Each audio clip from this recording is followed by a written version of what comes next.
अस्सलामुअलैकुम, मैं हूं बाबिल आजमी। आप देख रहे हैं क्रिप्टो 1.0। क्रिप्टो मार्केट में कल हमें बहुत बड़ा एक डंप देखने को मिला, उसके बारे में बात करेंगे। वो क्यों आया, कितना चल सकता है, और ज़्यादा डंप आने के चांसेस हैं या नहीं हैं, क्या हमें यहाँ पे ख़रीदना चाहिए या यहाँ पे आके बेच देना चाहिए, मज़ीद अगर गिरने के चांसेस हैं तो उस बारे में सारी डिस्कस करेंगे। साथ में कुछ हम न्यूज़ के बारे में डिस्कस करेंगे, फंडामेंटल्स के बारे में कि मार्केट इतनी ज़्यादा क्यों गिरावट का शिकार है, असल वजह क्या है। काफ़ी सारे लोग आपको बताते हुए नज़र आ रहे हैं। खैर, मैं भी उसके ऊपर अपना पॉइंट ऑफ व्यू एक शेयर करना चाहूँगा कि इसमें अच्छा है कुछ या बुरा है। तो कंप्यूटर की स्क्रीन पे चलते हैं, सारी बात कर लेते हैं। यहाँ पे कल की डेट के अंदर हमें अगस्त 26 को हमें जो है monetary policy and price stability के ऊपर एक चेयरमैन जो हैं जेरेमी पॉल, उनकी तरफ से एक स्टेटमेंट देखने को मिला, जिस स्टेटमेंट के अंदर उन्होंने डिस्कस किया। ये सारी की सारी उनकी स्पीच यहाँ पे आपको लिखी हुई नज़र आ रही है। अगर आप चाहें तो लाइव भी आप यहाँ पे देख सकते हैं। ये सारी की सारी स्पीच है। मैं आपका टाइम वेस्ट नहीं करूँगा यहाँ पे सुना के, मैं जस्ट आपको इसका जो लुब्बे लुबाब है वो मैं आपको बता देता हूँ कि जहाँ पे जेरेमी पॉल की तरफ से ये कहा गया है। अच्छा, ये नाम मुझे जेरोम भी है, जर्मी भी, मतलब पता नहीं इसका सही मैं इसको प्रोनाउंस कर रहा हूँ या नहीं, लेकिन जेरोम कह लेते हैं। अच्छा, चेयरमैन जो हैं जेरोम पॉल, उनकी तरफ से ये कहा गया कि मार्केट में जो बहुत ज़्यादा इन्फ्लेशन हो रही है उसको कंट्रोल करने के लिए हमें अपने इंटरेस्ट रेट बढ़ाने पड़ेंगे। अब ये इंटरेस्ट रेट जब बढ़ते हैं तो उसकी वजह से क्या होता है कि मार्केट सारी की सारी नीचे गिरती है। अब अगर यहाँ पे आपको दिखाऊँ तो नैस्डैक जो है वो आलमोस्ट 4% कल से लेके आज तक 4% नीचे गिर चुका है। ठीक है, अगर S&P 500 की बात करते हैं वो आलमोस्ट 3.3%, मतलब आप कह सकते हैं कि आलमोस्ट करीब ही है। बाकी सारी की सारी मार्केट US 30 3.3% नीचे है, US 500 3.7% नीचे है, डॉ जोन्स की बात करें 3% नीचे है। ठीक है, डॉलर के इंडेक्स की बात करें तो वो हमें ऊपर जाता हुआ नज़र आ रहा है। क्यों? क्योंकि उसके ऊपर इंटरेस्ट रेट बढ़ रहे हैं, डॉलर जो है वो मजबूत होता है तो बाकी सारी की सारी मार्केट नीचे गिरती है। ठीक हो गया। अच्छा, यहाँ पे अगर हम बात करते हैं crypto fear and greed index की तो वो हमें वहीं पे नज़र आ रहा है 28 27। तो ये नीचे क्यों नहीं गिर रहा, इसके बारे में आगे चल के बात करेंगे। खैर, अच्छा, यहाँ पे अगर हम बिटकॉइन के बैलेंस की बात करते हैं तो आपको 12,000 प्लस के अंदर नज़र आ रहा है। तो बिटकॉइन एक्सचेंजेस के पास भी तकरीबन आलमोस्ट उतना ही पड़ा है जितना कि पिछले दिनों के अंदर पड़ा था।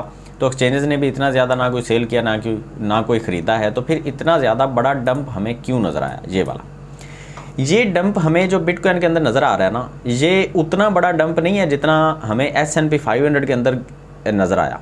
उसकी वजह क्या है? क्योंकि ये अपने एक पैटर्न को फॉलो करते हुए डंप आया। मैं अपनी पिछली बहुत सारी वीडियोस को अगर आपको दिखाऊं तो आपको पता चलेगा, मैंने काफ़ी वीडियोस के अंदर जिक्र किया था इस पैटर्न का। ये पैटर्न बार बार तब्दील होता जा रहा था, लेकिन एंड पे आके इसने रिज़ल्ट वही दिया जो मैं पहले दिन से कह रहा था कि ये पैटर्न राइजिंग वेज बन रहा है और राइजिंग वेज नीचे की तरफ टूटेगा। अगर हम डेली की टाइम फ्रेम के ऊपर इसको थोड़ा सा गौर से देखें ना, हम इसको अगर मूविंग एवरेज की लाइन्स को हाइड कर देते हैं, आपको बड़े अच्छे तरीके से ये पैटर्न नज़र आएगा। यहाँ पे ये देखें, ये राइजिंग वेज जब बना था तो मैं आपको बता रहा था कि ये राइजिंग वेज नीचे की तरफ ही जाएगा। यहाँ से जैसे ही टूटेगा तो नीचे आएगा। मैं सोच रहा था कि शायद ये यहाँ से नीचे गिरे, यहाँ से, ठीक है, लेकिन ये नहीं गिरा, ऊपर चला गया। फिर दोबारा एक सिचुएशन बनी थी, तो उस सिचुएशन के मुताबिक ये एक असेंडिंग ट्रायंगल बनता हुआ महसूस हो रहा था। असेंडिंग ट्रायंगल का ब्रेकआउट ऊपर की तरफ होता है, लेकिन अगेन क्या हुआ कि इसने असेंडिंग ट्रायंगल जो है वॉल्यूम कम था तो मार्केट दोबारा से नीचे आई और ये दोबारा से एक कंप्लीट राइजिंग वेज बना, बहुत खूबसूरत किस्म का, और मार्केट नीचे गिर गई। मैं बहुत दिनों से, बहुत हफ्तों से आपको ये कहता हुआ नज़र आ रहा था कि मार्केट नीचे गिरेगी, मार्केट नीचे गिरेगी। यूट्यूब के ऊपर मेरी वीडियोज़ अगर आप जाके देखें तो मैंने बहुत सारी वीडियोज़ के थंबनेल में भी लिखा है, टाइटल में भी लिखा है, BTC going to down, BTC going down, BTC going to 21,000, BTC going to 19,000। मैं आपको यहाँ पे दिखाई देता हूँ, थोड़ा सा अगर आप मुझे टाइम दें वीडियो को। वैसे आप थोड़ा सा सब्र के साथ देखा करें, मार्केट की अपडेट जब आपको अच्छे तरीके से मिल जाती है, कुछ सिग्नल भी हैं आपके लिए वैसे। तो यहाँ पे अगर आप लिखते हैं ना क्रिप्टो 1.0, मेरा चैनल आपको मिलेगा, और इस चैनल के अंदर जब आप जाएंगे तो आपको यहाँ पे जो वीडियोस मिलेंगी मैं आपको यहाँ पे दिखाना चाहूँगा। कल की वीडियो के अंदर मैंने बताया था 26 को जो मैंने अपडेट दी थी, उसमें मैंने थंबनेल में भी लिखा है और टाइटल में भी लिखा है BTC गोइंग डाउन। ठीक है, टू $21,000, ठीक है, $21,000। उससे पहले मैंने एक वीडियो बनाई थी यहाँ पे जिसमें मैंने क्रिप्टो मार्केट का सिग्नल दिया था, उसमें मैंने पंप और डंप का बताया था, उसमें भी मैंने बताया कि BTC नीचे गिरने वाला है। उससे पहले मैंने जब आपको यहाँ पे एक और वीडियो है, मैं आपको दिखाता हूँ, यहाँ पे थंबनेल उसका मैं आपको दिखा देता हूँ। ये देखें, ये देखें, ये वाली वीडियो अगर आप देखते हैं तो ये 2 हफ्ते पहले की एक वीडियो है जिसमें मैंने बताया था BTC गोइंग डाउन टू $19,000 सून। मैंने कहा था ये एक डेंजरस जोन है, यहाँ से BTC नीचे गिरेगा, ठीक है। उससे पहले मैंने 2 हफ्ते पहले एक और वीडियो बनाई थी, क्या BTC दोबारा 19,000 USD पे आएगा, ये एक वीडियो पड़ी है, ठीक है। उससे पहले भी मैंने शायद ये देखें BTC कैन क्रैश, मैंने यहाँ पे भी एक सवालिया निशान लगाया था और इस वीडियो के अंदर भी मैंने जिक्र किया था कि BTC नीचे गिर सकता है। ये काफ़ी सारी वीडियोस के अंदर मैंने आपको बताया है कि BTC नीचे गिरने वाला है। यहाँ पे मैंने आपको बताया था गुड न्यूज़ है कि BTC जो है वो अपने राइजिंग वेज को ख़त्म करके एक असेंडिंग ट्रायंगल बना रहा है, लेकिन वो कैंसिल हो गया बाद में। उसके बाद मैंने अपडेट आपको कर दिया था यहाँ पे इस वीडियो के अंदर कि BTC कैन क्रैश, कि BTC दोबारा से अपने उसी जो है ना वो राइजिंग वेज के ऊपर आ गया जिसके अंदर पहले था। और 19,000 के मैं बार बार रो रहा था कि 19,000 के ऊपर आएगा। यहाँ पे अगर वकार का साहब जो है वो आके प्रेडिक्शन करते हैं ना तो लोग बहुत ज़्यादा कंफ्यूज हो जाते हैं कि इनको पता कैसे चल गया, इनको कैसे पता। वो बहुत अरसे से काम कर रहे हैं, उनका बहुत ज़्यादा एक्सपीरियंस है, वो एस्ट्रोलॉजी के ऊपर काम कर रहे हैं, तो उनको पता तो चलना ही है भाई। मुझ जैसे छोटे से ट्रेडर को भी पता चल रहा था कि BTC यहाँ से नीचे गिरने वाला है। ऊपर जाने के लिए भी इसने हमसे इजाज़त नहीं लेनी थी, लेकिन मार्केट की कंडीशन कुछ ऐसी थी कि BTC ने नीचे गिरना था, ठीक है। और जहाँ पे 19,000 का बार बार रो रहा था मैं। अब हुआ क्या कि BTC अगर हम डेली की टाइम फ्रेम के ऊपर देखें तो ये एक कैंडल नीचे आई, उसके बाद रीटेस्ट करने के लिए ये ऊपर जाता है, कोई मसला नहीं है, ठीक है। हमने ये देखा कि BTC जो है वो यहाँ से नीचे गिरा, ठीक है, ऊपर गया। अब फिर से BTC जो है वो अपने इस जोन के ऊपर या फिर ये 2 जोन बनते हैं। 19,000 की अगर हम बात करते हैं ना तो यहाँ पे आलमोस्ट इस जोन के ऊपर आपको BTC देखने को मिल सकता है। ये एक तगड़ा सप्लाई जोन है। लेकिन अगर हम राइजिंग वेज को देखते हैं ना तो राइजिंग वेज तो हमें नीचे इसका जो बॉटम है राइजिंग वेज का वो तो यहाँ नज़र आ रहा है 17,640 के ऊपर। तो अपने जहन में आप ये भी रखें कि BTC 17,640 के ऊपर भी जा सकता है। और वहाँ पे जाते जाते अगर मज़ीद कोई बुरी खबर आ जाती है मार्केट में, जो कि अभी नहीं आई, इससे ज़्यादा बुरी खबर क्या हो सकती है कि अमेरिका जो है वो अपना इंटरेस्ट रेट मज़ीद बढ़ा रहा है। अगर इससे भी कोई मज़ीद बुरी खबर आ जाती है तो अगेन मार्केट और गिरेगी, हमें 17,000 से भी BTC नीचे देखने को मिलेगा। वो कहाँ पे, वो मैं आपको नेक्स्ट वीडियो में उसकी सपोर्ट और रेजिस्टेंस वगैरह सब कुछ बता दूंगा। अभी के लिए आपके लिए जो सबसे ज़्यादा इंपॉर्टेंट चीज़ है वो ये है कि हमने 2 जोन बनाने हैं। एक हमारा तगड़ा जोन है ये वाला, ठीक है, यहाँ पे हम अपनी नज़र टिका के रखेंगे 19,000, 19,200, 300 के ऊपर हम अपनी नज़र जो है वो टिका के रखेंगे। यहाँ पे जाके अगर बाइंग का वॉल्यूम बढ़ता है तो मार्केट यहाँ से बाउंस करेगी, क्योंकि BTC एक स्ट्रॉन्ग कॉइन है, फंडामेंटली स्ट्रॉन्ग है। तो यहाँ से हो सकता है कि ये राइजिंग वेज को कम्प्लीटली ये फॉलो ना करे, ये हो सकता है।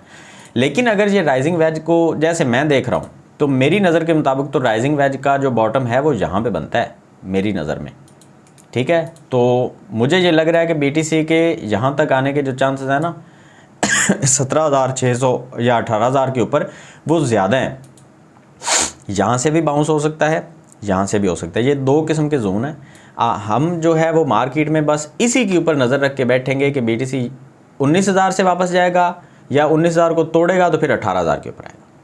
ये 2 जोन है, इनको आपने नज़र में रखना है। छोटे टाइम फ्रेम के ऊपर मैं आपको अगेन एक चीज़ समझा दूं, अगर आप छोटे टाइम फ्रेम के ऊपर देखते हैं 30 मिनट जो है वो या 1 घंटे के टाइम फ्रेम के ऊपर या 4 आवर के टाइम फ्रेम के ऊपर, हो सकता है BTC आपको थोड़ा बहुत ऊपर नीचे होता हुआ नज़र आए, तो आपने वहाँ पे शॉर्ट या लॉन्ग की पोजीशन ओपन नहीं करनी। जब तक हमें BTC का बॉटम नहीं मिलता हम वहाँ पे वेट करेंगे वहाँ तक जाने का, और बॉटम पे जाके हम फैसला करेंगे वहाँ से लॉन्ग लेना है, स्पॉट ट्रेडिंग करनी है, क्या करना है, ठीक है। वो सब कुछ हम बाद में डिस्कस करेंगे। अभी के लिए सिर्फ ये है कि मैं बार बार दोहरा रहा हूँ कि हम सिर्फ ये देखेंगे कि BTC जो है वो हमें 19,000 से रिटर्न होता हुआ नज़र आ रहा है या फिर 18,000 तक जाता हुआ नज़र आ रहा है। ये हम अभी फैसला नहीं कर सकते। उसकी मैं आपको एक वजह बता दूँ। यहाँ पे हम सिंपल मूविंग एवरेज को अगर इस्तेमाल करते हैं तो ये देखें, ये लाइन जो है वो अभी बहुत ऊपर है। ये मूविंग एवरेज की जो एक सपोर्ट होती है ना मार्केट को, वो अभी नहीं है, वो तो करीब भी नहीं है। अभी ऑलमोस्ट मार्केट जो है मैं आपको यहाँ पे दिखा दूँ, जहाँ पे अभी खड़ी है ना मार्केट, यहाँ से 57% ऊपर इसकी मूविंग एवरेज की लाइन है। ये अभी करीब आते आते हफ्ते लग जाएंगे कि मार्केट जो है वो इसके ऊपर चली जाए। वो हफ्तों की बात है, महीनों की बात है, अभी तो 57% BTC का ऊपर जाना जो है वो इतना जल्दी नहीं होता। हमने देखा था कि BTC जो है वो अपनी इस कैंडल के बाद यहाँ तक गया था और ये ऑलमोस्ट 43% बनता है, लेकिन कितने दिन लगे यहाँ पे मैं आपको दिखाना चाहूँगा कि कितने दिनों के बाद BTC जो है वो इस नौबत तक पहुँचा कि 43% हमें ऊपर देखने को मिला। ऑलमोस्ट ये 58 डेज़ के अंदर BTC जो है वो हमें 43% ऊपर जाता हुआ नज़र आया था, और एक दो कैंडल के अंदर ही BTC ने अपना कितना ज़्यादा हमें क्रैश दिखा दिया। एक कैंडल के अंदर ही BTC हमें 10% नीचे गिरता हुआ नज़र आया, ठीक है। दूसरी कैंडल के अंदर फिर हमें 5-6% हमें नीचे गिरता हुआ नज़र आया। तो BTC के बारे में मैं इतनी ज़्यादा डिटेल इसलिए देता हूँ कि आपको मार्केट की सिचुएशन का पता ही BTC से लगता है। आप अगर बिटकॉइन के एनालिसिस के बिल्कुल कारीगर बन जाते हैं तो मार्केट में फ़ैसला लेना कोई बड़ी बात नहीं है, आप इजीली फ़ैसला ले सकते हैं। और जो मेरे फॉलोअर हैं वो इस चीज़ को समझते हैं कि BTC का एनालिसिस सबसे पहले, बाकी सारी मार्केट बाद में। अभी के लिए हम रेजिस्टेंस की तो बात ही नहीं कर रहे हैं, हम तो अभी सिर्फ सपोर्ट ढूंढ रहे हैं कि भाई हमें सपोर्ट ही मिल जाए कम से कम। और उस सपोर्ट को हम किस तरह से ढूंढेंगे, हम EMA की लाइंस का यूज़ करेंगे। अभी 20 की और 50 की जो मूविंग एवरेज है वो मार्केट के पीछे पीछे है। अगर ये मार्केट कहीं पे ब्रेक लगाती है, 1-2 दिन 4 दिन वहीं पे ट्रेड होती रहेगी, तो 20 की मूविंग एवरेज की लाइन इसके नीचे आ जाएगी। जैसे ही नीचे आएगी तो मार्केट को एक्सपोर्ट मिल जाएगी। लेकिन अभी तो बिल्कुल आपने सोचना भी नहीं है कि मार्केट ऊपर जाएगी। मार्केट जहाँ पे रुकेगी, शायद कंसोलिडेशन जोन बनाए और उसके बाद नीचे गिरे, उसके बाद एक बॉटम ढूंढेगी, उसके बाद ऊपर जाएगी। वो बॉटम 19,000 या 18,000, ये अपने जेहन में रख लें, ठीक है। आगे चलते हैं, RVN के बारे में बात कर लेते हैं। मैंने जो सिग्नल दिए थे RVN, क्योंकि मार्केट सारी क्रैश की है तो साफ ज़रा RVN भी करेगा, लेकिन RVN ने अभी भी स्टॉप लॉस हिट नहीं किया। अगर आप चाहें तो यहाँ पे आप एग्जिट कर सकते हैं, नो प्रॉफिट नो लॉस के साथ आप यहाँ से निकल सकते हैं। वैसे मैंने आपको पिछली वीडियो में बताया था कि आप निकलना चाहें तो निकल जाए, मार्केट की कंडीशन कुछ अच्छी नहीं है। 16% की प्रॉफिट दी है RVN ने हमें, और ये बहुत अच्छी बात है। अब मैं इस सिग्नल को डिलीट कर रहा हूँ, दोबारा से सिग्नल बनाएंगे। RVN को हम अभी फॉलो नहीं करेंगे। उसकी वजह क्या है कि मार्केट क्योंकि सारी नीचे गिर रही है, अभी हम स्पॉट ट्रेड के अंदर किसी भी सिग्नल को फॉलो नहीं करेंगे। अगर करेंगे तो RVN को हम पकड़ेंगे ऑलमोस्ट 0.024 के ऊपर। आगे चलते हैं, कोनो को देख लेते हैं। कोनो का जो सिग्नल मैंने बना के दिया था, आप मेरी पिछली वीडियो जाके देख सकते हैं। मैंने कहा था कोनो को आपने यहाँ से पकड़ना है और आपने वेट करना है, मतलब पकड़ना है आपने 0.030 के ऊपर, और हमने इसको सेल करना है 0.038 के ऊपर। तो 27% का प्रॉफिट बनता था और इससे ज़्यादा ही विक ऊपर गई है। मैंने आपको बताया था कि विक की लगेगी, मार्केट ये नहीं है कि स्टेबल हो जाएगी। वहाँ पे मैंने बताया हुआ है ऑलरेडी कि कोनों के अंदर एक विक लगेगी आपको प्रॉफिट देने के लिए। आपने अगर या वहाँ पे एग्जिट टारगेट सेट किए हुए हैं तो आप बहुत अच्छी प्रॉफिट लेके वहाँ से निकले होंगे। उसके बाद स्टॉप लॉस हमारा हिट हुआ है। अब दोबारा से इस सिग्नल को हम डिलीट करते हैं और नया सिग्नल जो है वो हम बनाएंगे जब मार्केट थोड़ी सी स्टेबल होगी। और हम अगर इसको पकड़ेंगे तो ऑलमोस्ट हम 0.025 के ऊपर पकड़ेंगे। अभी 0.027 के ऊपर है मार्केट, कोनों की 25 के ऊपर हम इसको पकड़ेंगे। आगे चलते हैं, 1 इंच की बात कर लेते हैं। 1 इंच का जो सिग्नल है वो मैं यहाँ पे बनाने की कोशिश कर रहा था। उसके बाद मेरे जहन में ये आया कि भाई हम 1 इंच को भी अभी फॉलो क्यों करें, मार्केट तो सारी नीचे गिर रही है, तो अभी हम किसी भी सिग्नल को फॉलो नहीं करेंगे। 1 इंच को हम पकड़ेंगे, लेकिन पकड़ेंगे हम जाके इस प्राइस पॉइंट के ऊपर। 4 आवर की कैंडल के ऊपर मैं देख रहा हूँ, तो ऑलमोस्ट हम पकड़ेंगे 0.55 के ऊपर 1 इंच को, ठीक है। तो सिग्नल को हम कुछ यहाँ पे रखेंगे, ठीक है। और हम अपनी जो प्रॉफिट है वो 32% के साथ हम यहाँ से एग्ज़िट करेंगे, और स्टॉप लॉस हम अपना सिर्फ और सिर्फ 4.6% रखेंगे। तो खैर अभी तो मार्केट की कंडीशन बहुत बुरी है, अभी सारी की सारी मार्केट नीचे गिरती हुई नज़र आ रही है। स्टॉक एक्सचेंज भी, फॉरेक्स भी, फॉरेक्स नहीं, क्रिप्टो भी, और बाकी सारी की सारी मार्केट भी, हमें ऑफलाइन जो मार्केट हैं वो भी हमें बहुत ज़्यादा नुकसान के अंदर नज़र आ रही हैं। तो ये थी सूरत हाल आज की। अभी आप किसी भी कॉइन के अंदर स्पॉट ट्रेडिंग मत कीजिएगा, सिग्नल बना के दूंगा अपने टेलीग्राम ग्रुप के अंदर। उसके बाद आप जो है वो फैसला कीजिएगा कि हमने कौन सा कॉइन ख़रीदना है, कौन सा लॉन्ग टर्म के लिए, कौन सा शॉर्ट टर्म के लिए। तो आज की वीडियो में फ़िलहाल इतना ही। BTC के बारे में बहुत डिटेल के साथ इन्फॉर्मेशन देता हूँ। अगर आप इस तरह की वीडियोज़ देखना पसंद करते हैं तो चैनल को सब्सक्राइब कीजिए, लाइक कीजिए, कमेंट कीजिए और अपने दोस्तों के साथ शेयर भी कीजिए। मिलते हैं नेक्स्ट वीडियो में, दुआ में याद रखिएगा। अल्लाह हाफ़िज़।